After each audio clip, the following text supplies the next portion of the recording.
জাকির নায়েক। আমার নাম গোলাপচাঁদ বিশ্বকর্মা। আমার প্রশ্নটা হলো, বকরি ঈদ এটা কিছুদিন পরেই হবে এই বছরে। আর মুসলিমরা তারা বিশ্বাস করে যে এই বকরি ঈদে তারা কোরবানি দেয় ছাগল, মহিষ, গরু, বিভিন্ন পশু। আর ইসলাম ধর্ম অনুযায়ী আহ, ইনসানিয়াত আর মানবতা খুব গুরুত্বপূর্ণ। প্রত্যেক মানুষ দয়া দেখাবে বিভিন্ন পশু পাখির প্রতি আর মানুষের প্রতি, সবার প্রতি তারা দয়া দেখাবে।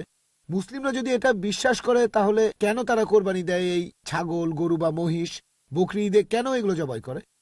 মুসলিমরা যে কাজটা করে সেটা কি মানবতার পক্ষে আছে, মানে মানবতা বা ইনসানিয়াত? ভাই খুব সুন্দর প্রশ্ন করলেন যে আমরা বকরি ঈদে কেন গরু ছাগল কোরবানি দেই। বকরি ঈদ না হলে কি কোরবানি দিতে না না, পারবো? যে কোনো পশুর কথা বলতে পারেন। প্রশ্নটা হচ্ছে ঈদ না হলে কি কোরবানি দিতে পারবো। তারা কোরবানি দেয়, পশু হত্যা করে। আপনাকে আমি প্রশ্ন করছি বকরি ঈদ বাদে অন্য সময় কোরবানি দিলাম, এটার কি অনুমতি আছে? না না, এরকম তাহলে প্রশ্নটা এরকম কেন? তার এরকমও বদলে করা যাবে ডাইরেক্ট না। প্রশ্ন করেন আমরা নন ভেজ খাই কেন। ঠিক, আপনার প্রশ্নটা বুঝতে পারছি না। আপনি তো জানতে চাচ্ছেন আমরা নন ভেজ খাবার খাই কেন, মাংস খাই কেন।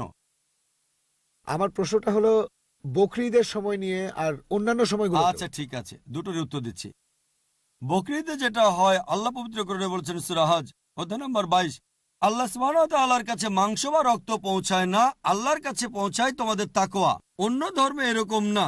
অন্যান্য ধর্মে উৎসর্গের সময় পশু বলি দিয়ে ফেলে রাখে একটা বেদিতে একজন দেবতার সামনে। সেটা খায় কে? ঈশ্বর খান। ইসলাম ধর্মে যখন কোরবানি দেই আমরা কি করি? কমপক্ষে 1/3 অবশ্যই গরিব লোককে দিতে হবে, 1/3 দেব আত্মীয় আর বন্ধুদের, বাকিটা নিজের জন্য রাখবো। নিজের জন্য ম্যাক্সিমাম 1/3 রাখতে পারবেন। চাইলে আপনি পুরোটাই দান করে দিতে পারেন। তাহলে যখন কোরবানি দিচ্ছি তখন কি করছি? মানুষ জাতির উপকার করছি। আমরা তাদের জন্য খাবার দিচ্ছি। এখন কাউকে খাবার দেয়া এটা কি ভালো না খারাপ? খাবার দেয়া যাতে মানুষ উপকার পেতে পারে এটা কি ভালো না খারাপ? ভালো। মানুষের জন্য এটা ভালো না খারাপ? ভালো। তাহলে ইসলাম হচ্ছে মানবতার ধর্ম। আপনি প্রশ্ন করতে পারেন যে প্রাণীদের কেন হত্যা করা হচ্ছে? মানুষের জন্য ভালো, কিন্তু প্রাণীদের জন্য কি হচ্ছে? আর সত্যি বলতে একজন মুসলিম শুধুমাত্র ভেজ খাবার খেয়েও ভালোভাবে ধর্ম পালন করতে পারে। ননভেজ খাওয়া ইসলামের জন্য বাধ্যতামূলক না। তবে আল্লাহ যেহেতু আমাদেরকে অনুমতি দিয়েছেন ননভেজ খেতে, তাহলে আমরা সেটা খাবো না কেন? আল্লাহ পবিত্র কোরআনে বলেছেন সূরা মাইদা অধ্যায় নম্বর 5 আয়াত নম্বর 1, সেই চতুষ্পদ প্রাণীর মাংস খাও যেগুলো তোমাদের জন্য হালাল করা হয়েছে। আল্লাহ বলেছেন সূরা নাহল অধ্যায় 16 আয়াত নম্বর 5, তিনি চতুষ্পদ প্রাণী সৃষ্টি করেছেন যাতে করে তোমরা উপকার পেতে পারো এবং তাদের মাংস খেতে পারো। এই কথাটা আবারও আছে সূরা মুমিনুন অধ্যায় নম্বর 23 আয়াত নম্বর 21, যে গবাদি পশুর মধ্যে রয়েছে নিদর্শন, তাদের উদরের দুধ পান করো এবং তাদের মাংস তোমরা খাও। তাহলে যেহেতু আল্লাহ আমাদের অনুমতি দিয়েছেন, তাহলে ননভেজ খাবো না কেন? এবার লজিক্যাল কারণে আসি। এখনকার বিজ্ঞান বলছে যে নন ভেজ খাবারে, মাংস জাতীয় খাবারে প্রচুর ভিটামিন থাকে, আর এটাই একমাত্র খাবার যেখানে পরিপূর্ণ আমিষ আছে। আমাদের মানুষের শরীরে 23 রকমের অ্যামিনো অ্যাসিড আছে যেগুলোর প্রয়োজন হয়। এগুলোর মধ্যে 8টা অ্যামিনো অ্যাসিড শরীর তৈরি করতে পারে না, এগুলো পাই আমরা খাবার থেকে। এমন কোনো ভেজ খাবার নেই যেখানে এই 8টার সবগুলোই পাবেন। শুধুমাত্র মাংস জাতীয় বা নন ভেজ খাবারেই এই 8টা অ্যামিনো অ্যাসিডই পাবেন। এছাড়াও যদি আপনারা দাঁত পরীক্ষা করেন তৃণভোজী প্রাণীদের, গরু, ছাগল, ভেড়া, তাদের দাঁতগুলো সমান। তারা শুধু ভেজ খাবার খায়, মাংস খেতে পারে না। এরপর যদি দাঁত পরীক্ষা করে দেখেন মাংসাশী প্রাণীদের, বাঘ, সিংহ, চিতাবাঘ, তাদের মুখের দাঁতগুলো সূচালো যাতে মাংস খেতে পারে, এই জন্য তাদের দাঁতগুলো থাকে সূচালো। তারা শুধু মাংসই খায়, ভেজ খাবার তারা খেতে পারে না। যদি আয়নার সামনে দাঁড়িয়ে আপনার দাঁতগুলো দেখেন, আমাদের সূচালো দাঁত আছে, আবার সমান দাঁতও আছে। আমরা সব ধরনের খাবারই খেতে পারি। যদি আল্লাহ চাইতেন শুধু ভেজ খাবারই খাবো, তাহলে আমাদেরকে সূচালো দাঁত দিলেন কেন? ননভেজ খাওয়ার জন্য। এছাড়াও তৃণভোজী প্রাণীদের যে পরিপাকতন্ত্র, গরু, ছাগল বা ভেড়ার শুধু ভেজ খাবার হজম করতে পারে, ননভেজ হজম করতে পারে না। আর মাংসাশী প্রাণীদের পরিপাকতন্ত্র, বাঘ, চিতাবাঘ, সিংহ শুধু মাংস হজম করতে পারে, ভেজ হজম করতে পারে না। আবার মানুষের যে পরিপাকতন্ত্র সেখানে আছে ক্ষুদ্রান্ত এবং বৃহদান্ত্র। ভেজ খাবার হজম করতে পারে, নন ভেজ হজম করতে পারে। যদি আল্লাহ চাইতেন যে আমরা শুধু ভেজ খাবারই খাবো, তাহলে দুটোই হজমের পরিপাকতন্ত্র দিলেন কেন? এছাড়াও অনেক ভুল ধারণা আছে যে হিন্দুদের ননভেজ খাবার খাওয়া উচিত না। এটা ভুল ধারণা।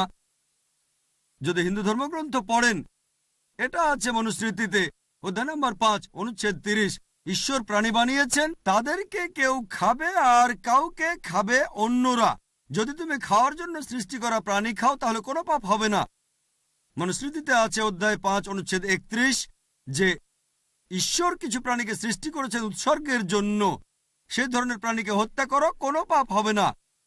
মনুস্মৃতিতে আছে অধ্যায় নম্বর 5 অনুচ্ছেদ 40 যে উৎসর্গের জন্য প্রাণী হত্যা কোনো পাপ নয়।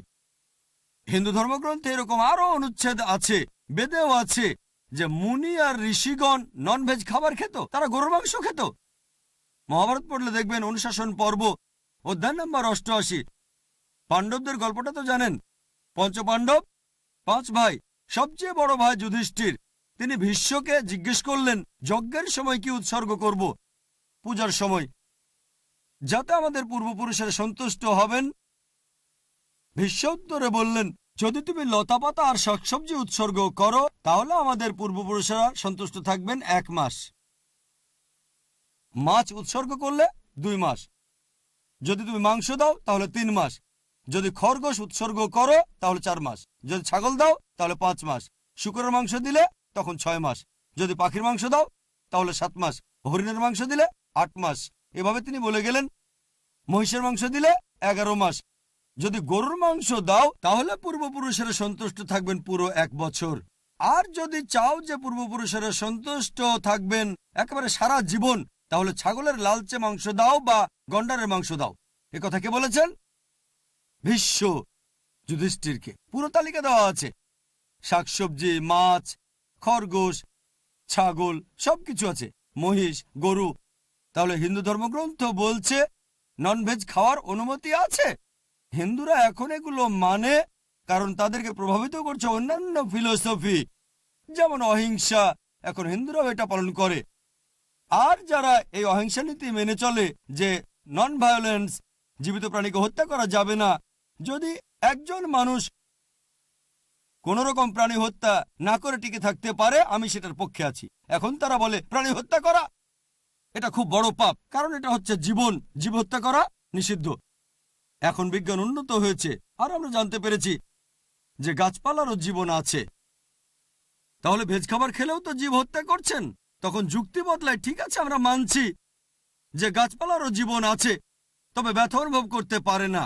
তাহলে একটা গাছকে হত্যা করা প্রাণী হত্যার চেয়ে কম গুরুতর পাপ। আচ্ছা, তর্কের খাতিরে মানলাম, কিন্তু এখন বিজ্ঞান বলছে আমরা মানুষরা যে শব্দ শুনতে পাই তার কম্পনাঙ্ক 20 সাইকেল পার সেকেন্ড থেকে 20,000 সাইকেল পার সেকেন্ড। এর নিচে বা উপরে হলে আমরা শুনতে পাই না। বর্তমানের বিজ্ঞান বলে যে গাছপালা কান্নাকাটিও করে, কিন্তু সেটা মানুষ শুনতে পায় না। আমেরিকার এক কৃষক একটা যন্ত্র বানিয়েছেন যেটা দিয়ে গাছের কান্না মানুষ শুনতে পাবে আর জানতে পারবে কখন গাছের পানি লাগবে। তখন হয়তো বলবেন, আচ্ছা ঠিক আছে, মানলাম যে গাছপালা যন্ত্রণা অনুভব করতে পারে, তবে এদের 2 বা 3টা ইন্দ্রিয় কম আছে, তাই গাছপালা হত্যা করা কম গুরুতর পাপ পশু পাখি হত্যার চেয়ে তাদের ইন্দ্রিয় 5টা। আচ্ছা, তর্কের খাতিরে এটাও মানলাম যে গাছপালা 2টো ইন্দ্রিয় কম থাকে পশু পাখির চেয়ে। আপনাদের একটা প্রশ্ন করি, যে ধরেন আপনার ভাই, আল্লাহ না করুন, ধরেন সে জন্মালো বোবা আর কালা হয়ে, আর বড় হওয়ার পরে তাকে কেউ মেরে ফেললো, তখন কি জজের কাছে গিয়ে বলবেন, মাই লর্ড, এই খুনিকে কম শাস্তি দেন কারণ আমার ভাই ছিল বোবা আর কালা? এভাবে বলবেন? আপনি জজকে বলবেন তাকে বড় শাস্তি দেন, আমার ভাই ছিল মাসুম, সে শুনতো না, বলতে পারতো না। তাই ইসলাম ধর্মে এমন না যে 2টো ইন্দ্রিয় কম বা 2টো বেশি। আল্লাহ পবিত্র কোরআনে বলেছেন সূরা বাকারা অধ্যায় 2 আয়াত 168, তোমরা বৈধ আর পবিত্র খাদ্যবস্তু থেকে আহার করো, যেটা ভালো পবিত্র সেটা খেতে পারেন। আর এছাড়াও যদি অমুসলিমরা তারা ননভেজ খাবার খেতে না চায়, আমার কোনো সমস্যা নেই, আপত্তিও নেই। শুধুমাত্র যখন বলছেন এটা পাপ, মানবতার বিরুদ্ধে, তখন আমি উত্তর দিচ্ছি। এমনিতে অমুসলিমরা ভেজ খাবার খেলে সেটা আমার জন্য ভালো। যদি সব অমুসলিম নন ভেজ খাওয়া শুরু করে দেয় তাহলে গরু ছাগলের মাংসের দাম বেড়ে যাবে। তাই ব্যক্তিগতভাবে আমার